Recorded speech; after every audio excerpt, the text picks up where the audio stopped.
Salut à toi, bienvenue dans cette vidéo et bienvenue ici dans ma cuisine où j'ai le grand plaisir de te proposer, de te partager même, non pas une, mais deux recettes de tepache.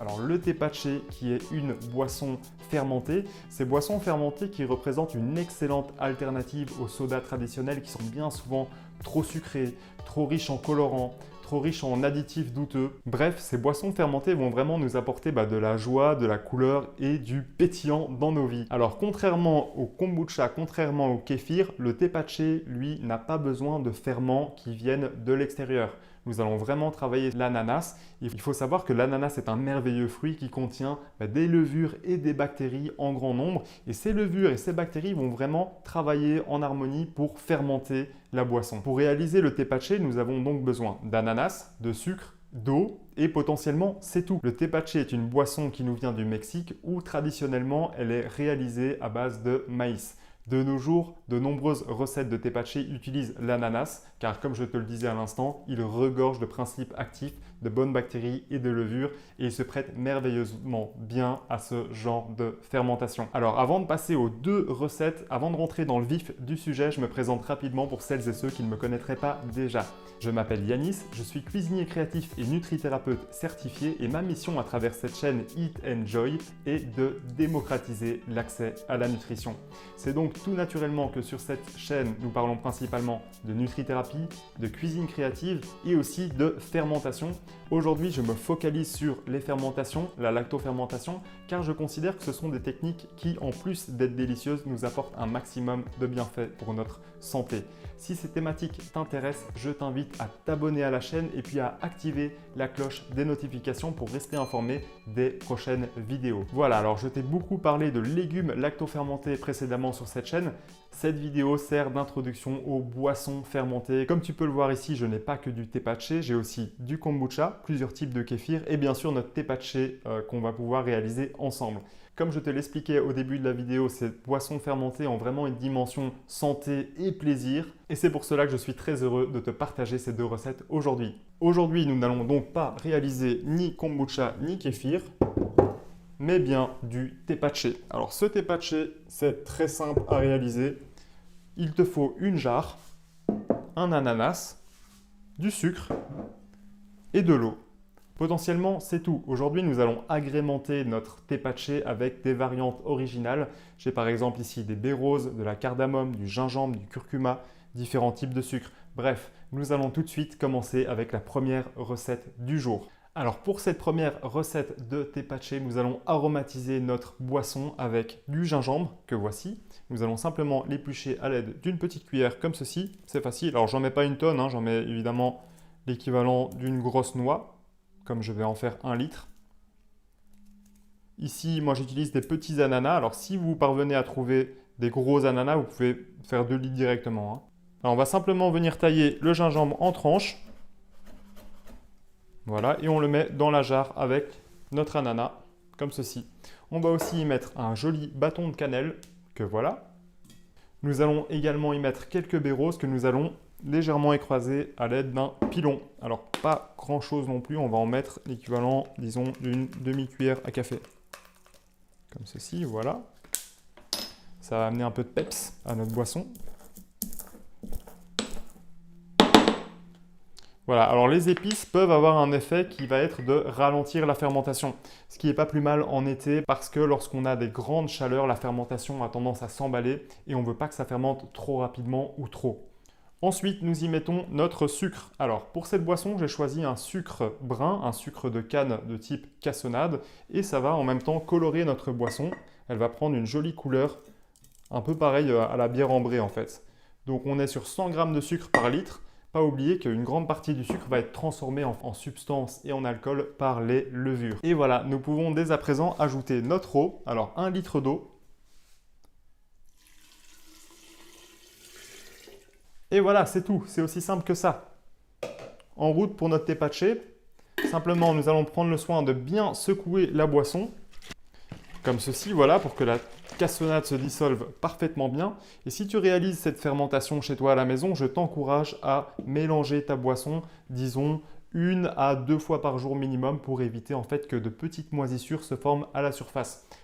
Alors, combien de temps laisser le tepache fermenter dans le bocal? Bonne question, et cela dépend de plusieurs facteurs, surtout en fait de la température qu'il va faire chez toi, mais aussi du sucre que tu vas mettre dans ta boisson.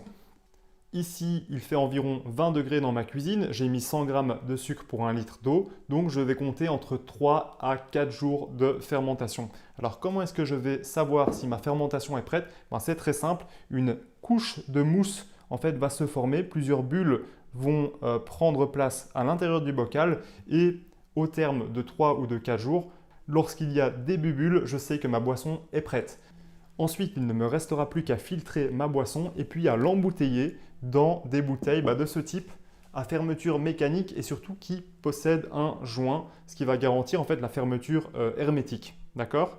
Attention toutefois à ne pas dépasser les durées de fermentation recommandées. Donc après, quand tu as filtré ta boisson, tu vas garder ta boisson en bouteille fermée, encore à 20 degrés, mais cette fois-ci encore 24 heures. Et je t'encourage vraiment à, au bout de 24 heures, ouvrir déjà ta boisson et goûter et voir si la pétillance te convient, le goût te plaît. Parce qu'en fait, il ne faut surtout pas prolonger trop ta fermentation. Surtout en été, lorsque les chaleurs s'affolent, on peut vraiment avoir des fermentations qui deviennent dangereuses. Et nous avons déjà pu assister à certaines explosions de bouteilles. Donc, lorsque ton tepache est en bouteille, après 24 heures, effectue un premier contrôle. Et si ça te convient, place directement ta bouteille au réfrigérateur, ce qui aura pour effet en fait de ralentir fortement la fermentation et d'annuler tout risque d'explosion. Voilà, alors on enchaîne tout de suite avec la deuxième recette de tepache du jour. Même processus, on coupe la tête, le cul, comme ceci, on épluche.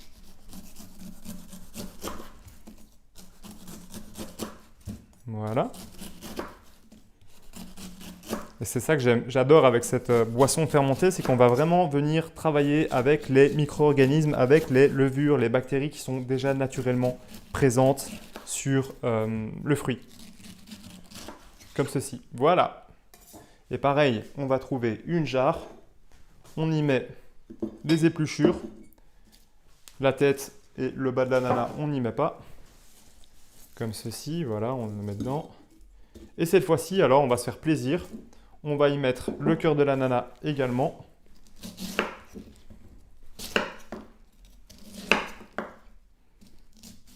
Voilà. Hop, ceci, on le garde. On va se faire un plaisir de déguster ça plus tard. Ici pour le moment. Et j'ai choisi pour cette deuxième recette d'autres épices et d'autres aromates. Nous allons utiliser de la cardamome et du curcuma. C'est parti avec la cardamome qu'on va légèrement écraser pour permettre en fait aux graines de cardamome de s'échapper de la gousse. Alors c'est pas la peine d'en mettre trop non plus. On va dire 3 gousses. Voilà. Et on va simplement écraser rapidement les 3 gousses de cardamome pour laisser les graines s'échapper. Comme ceci. Voilà, on y met dedans. Ensuite, on met le sucre, qui est cette fois-ci un sucre blanc. Tout ce qu'il y a de plus normal. J'ai un vieux stock à liquider, donc ça tombe bien. Hop, on met ça dedans. Le curcuma. Alors attention, le curcuma s'attache. Pour cela, j'ai une petite planche dédiée que voici. Pareil, je vais l'éplucher à la cuillère. Alors, il ne faut pas avoir peur de se mettre du orange sur les doigts. Mais le curcuma, c'est vraiment une épice qui est miraculeuse que je t'invite à employer plus souvent dans ta cuisine. Voici le curcuma. Alors, on va simplement, pareil, le couper en tranches. Ça va parfumer notre boisson et ça va la colorer. Comme ceci. Voilà, donc curcuma, cardamome et on peut dès à présent ajouter le litre d'eau. Que voilà. Alors, même procédé, on vient mélanger le bocal en y mettant un couvercle et en le secouant convenablement pour que le sucre se dissolve. Et pareil, on va venir le mélanger 2 à 3 fois par jour pour éviter que de petites moisissures se forment. Et alors, le curcuma va libérer sa couleur au fur et à mesure et ses arômes également.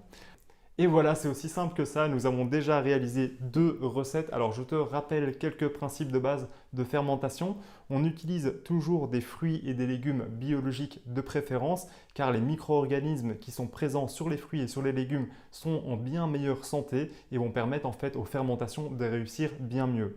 Pour le choix de l'eau, je t'invite à choisir une eau non chlorée, simplement laisser une carafe d'eau du robinet reposer pour que le chlore puisse s'évaporer, disons 4 heures avant le début de cette recette. Et puis voilà, alors pour ce qui est de cette recette, on met tous les ingrédients en bocaux, on mélange 2 à 3 fois par jour durant 3 à 5 jours en fonction de la température de l'environnement. Et puis on filtre la boisson et on vient la mettre dans une bouteille qu'on laisse ensuite fermenter à nouveau durant 24 heures à 48 heures en fonction de la chaleur qu'il fait.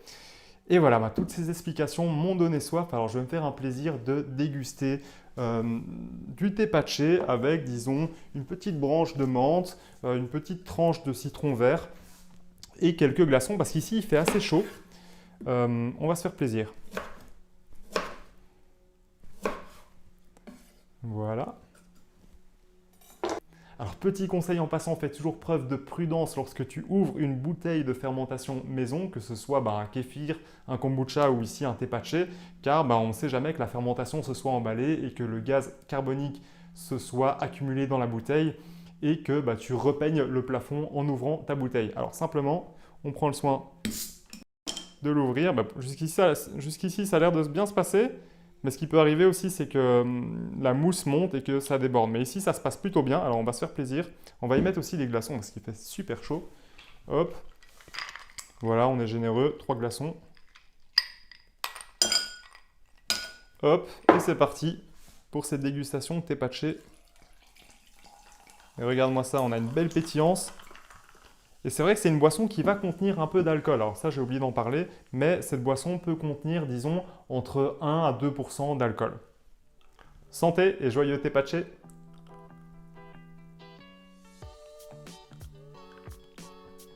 C'est délicieux. C'est délicieux, c'est désaltérant, tout ce qu'on attend d'un soda fermenté.